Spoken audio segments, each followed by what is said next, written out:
Alright, what's up everybody? I'm on day 3 of this build. This is just because of my spare time. If I honestly just sat here and did it, I'd probably been done on the first day. So we just got done with step 27, although at the end of the video it says step 26. As you can tell, I was pretty tired. It was like 4 o'clock in the freaking morning. As I was wrapping it up and was starting to lose my mind. Probably just due to sleep deprivation. Now, we're on to step 28, which will be attaching the Sanguinololu board to the 3D printer.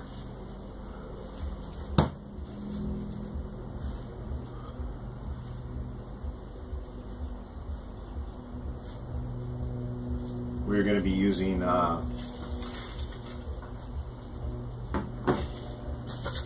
some of the acrylic spacers, number 47.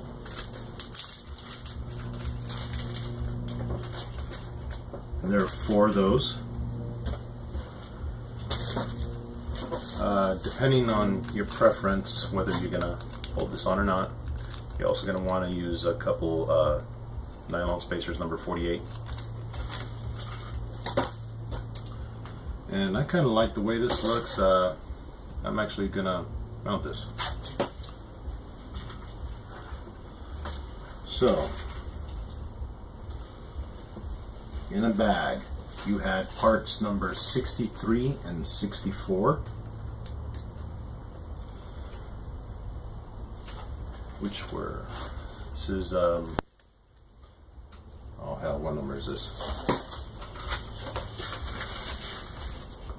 That one is 63. So, 63 is a 2-wire, red and black. This is the extension for the fan on the printer head, excuse me, the hot end.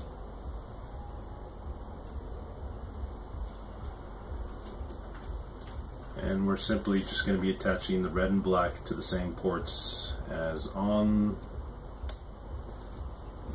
board itself, being careful not to bend the pins like I just did. So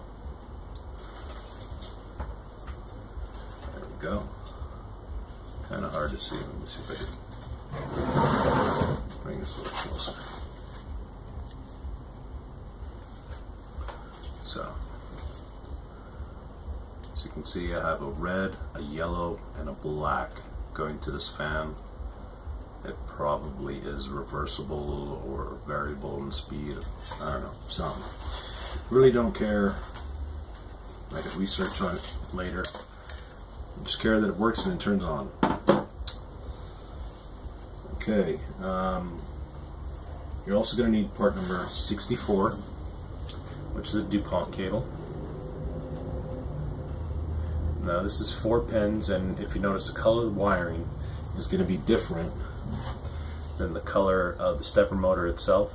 Now you're going to use the second wire, or on the Z-axis there's 2 stepper motors. So this is going to go on one of them, and the other one's going to go directly to this board right here.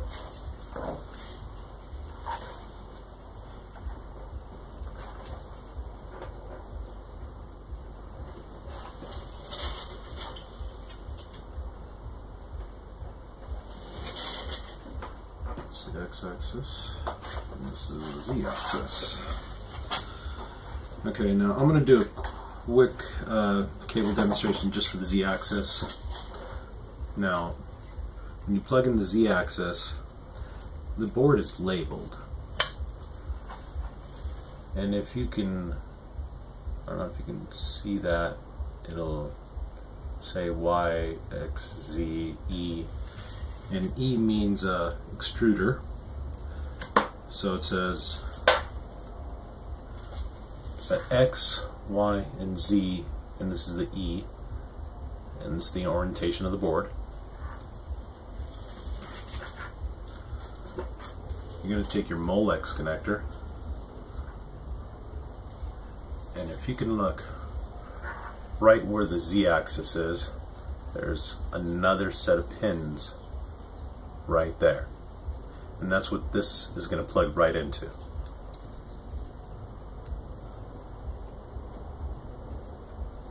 Plug it in like so, ensuring you hit all 4 pins.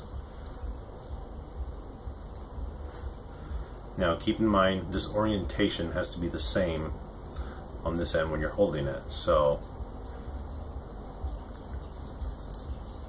let's set this up so they all line up in the same way. There we go.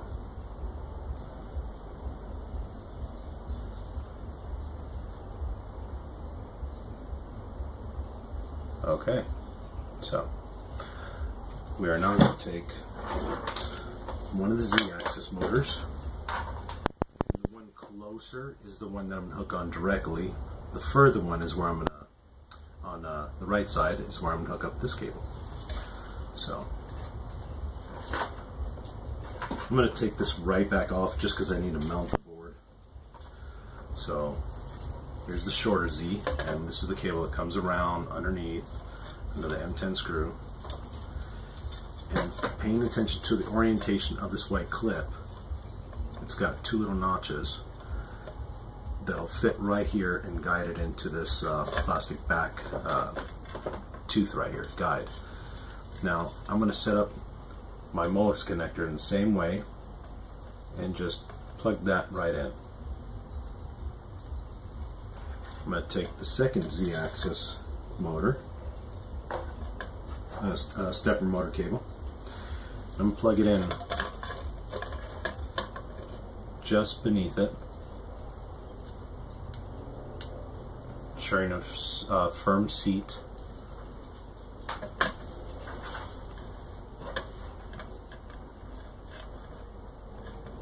Now I'm going to bring this cable closer just to further confirm that the color of the wires is in the correct orientation for both the stepper motors. So ideally, if you had a right angle connector, one stacked on top, it would sit just pretty much the same way, except I have a little extension.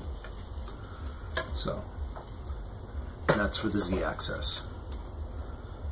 For now, we'll be unplugging that.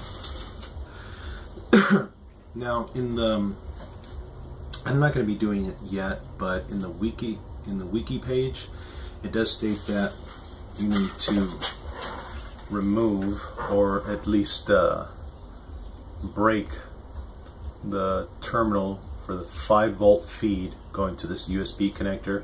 It's because some people report the board back feeding and trying to charge their laptop or computer, and that could cause potential problems on down the road. I have a laptop here myself, and we're going to plug this in a minute and see if I have any problems. And if I do, I'm going to immediately just break that terminal, that trace at the bottom, because I'm not going to be charging this with anything, and it's got its own power that's going to pull from the board. So on to step 28, as we were saying.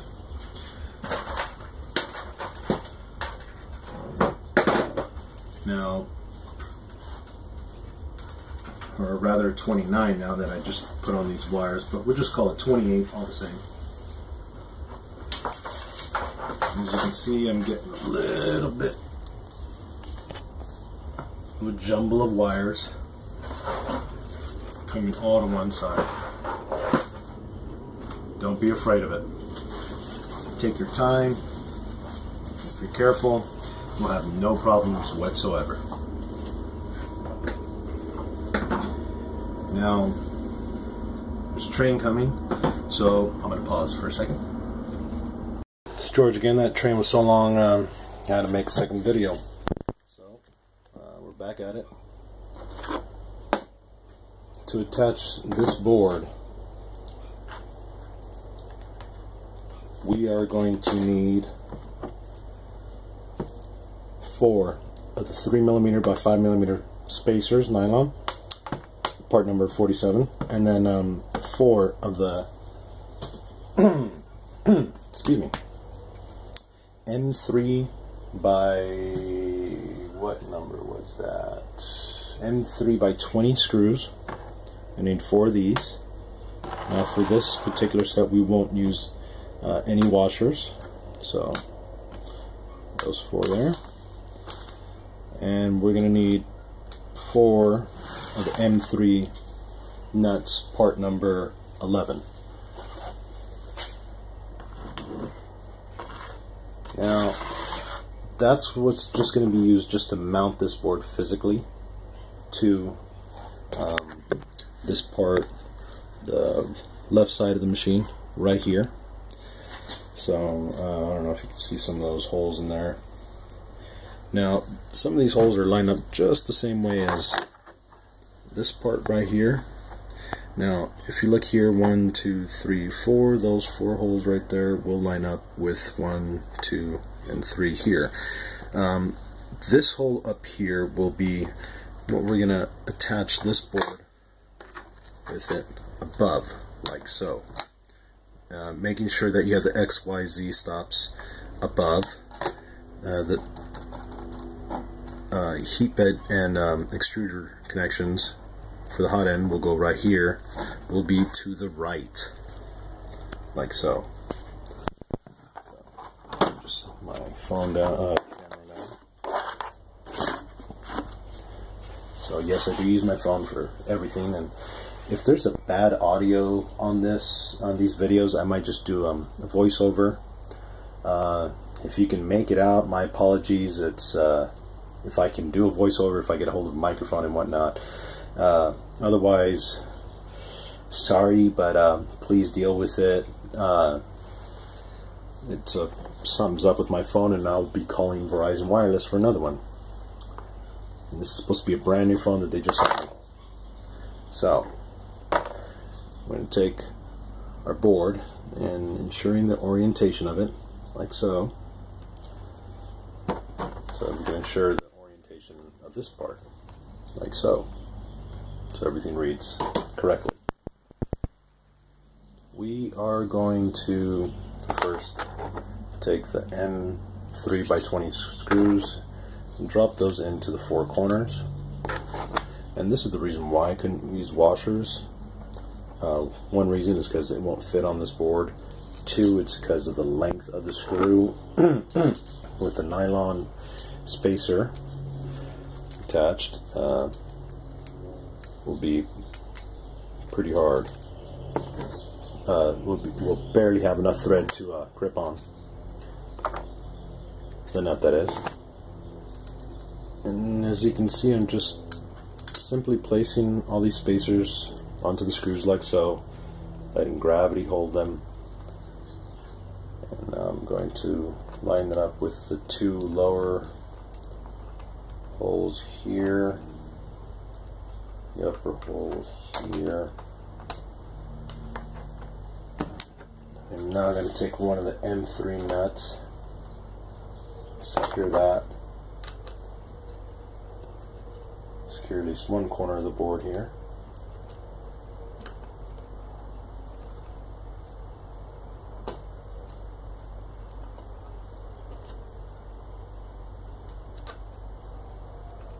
Like so. And I'll tighten it in just a moment. Meanwhile, I'm going to repeat the step 3 more times and secure all 4 corners. Now keep in mind, you don't need to use this cover. If you do use the cover, you will need to place the Molex extension cable now, because it will be in the way when you place the cover over it. You won't be able to plug it in this way. So I've got 2 more nuts to attach here. Again, no washers. Mainly just I need the clearance, and the washers don't provide me the clearance for it.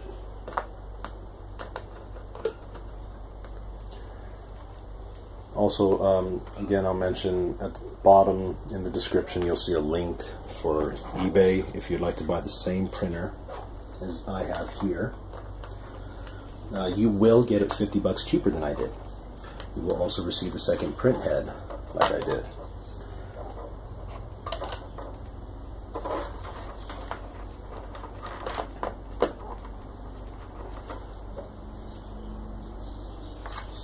Place that screw in there. There will also be another PayPal account link if you'd like to make a donation. Donations are welcome to open source research. Or if you'd just like to see more of the 3D printing, please specify that. Now I'm going to go ahead and tighten all these down. Let me double check that this right side up. Yes, I do.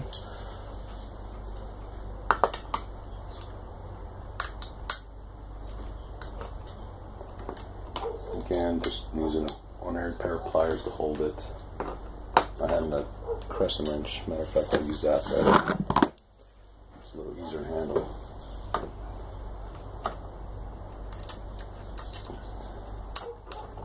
Small crescent wrench just to hold that in place as I tighten the Allen head.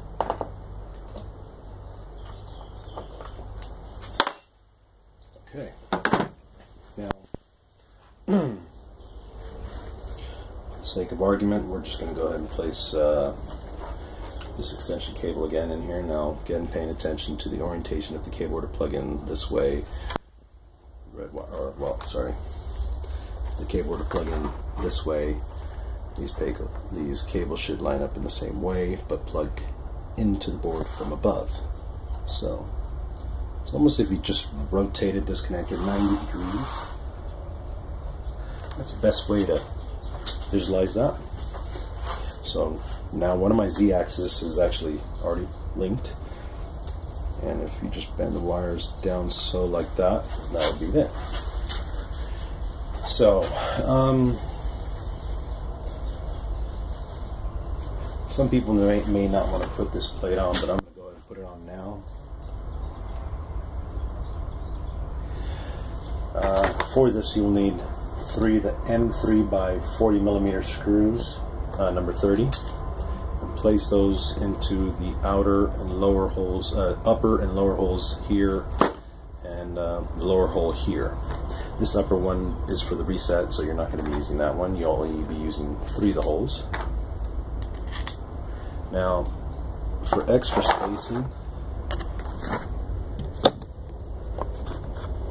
I am going to place one M3 flat washer, and that's only because I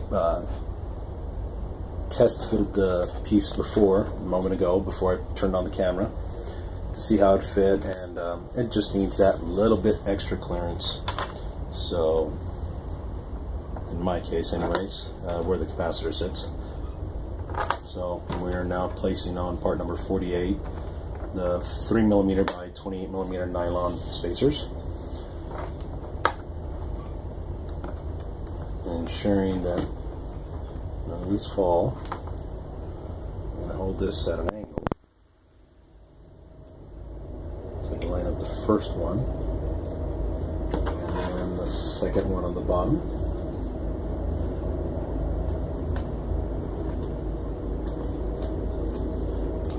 Go for the third one on the top.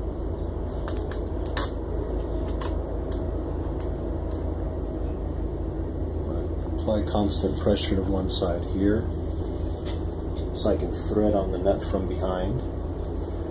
And let me just get this camera.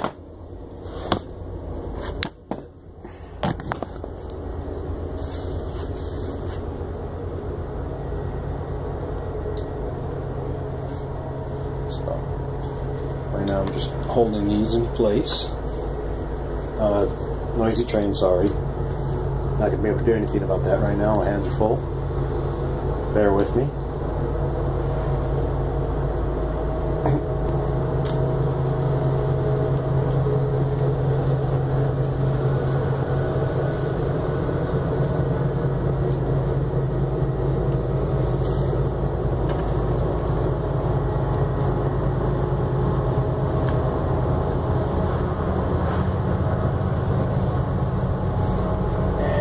repeat the step 2 more times.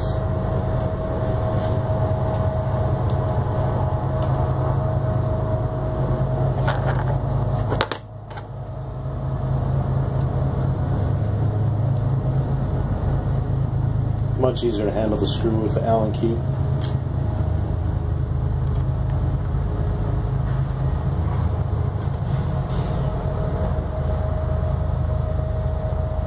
Go ahead and finish that off.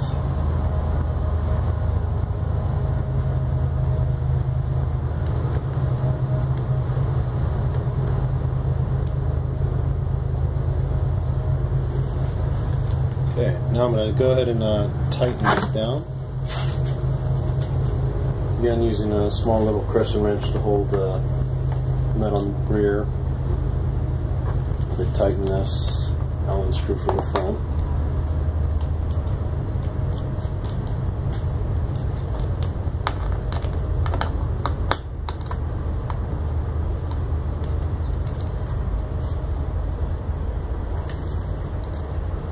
And one cool thing is if your board starts coming loose, you can actually reach in behind it and just tighten it if you needed to.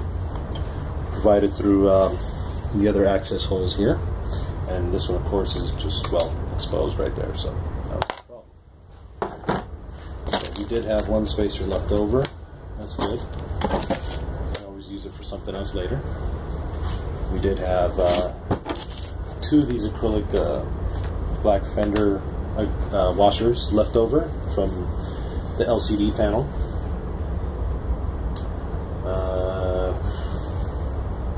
That's going to be it for step 29.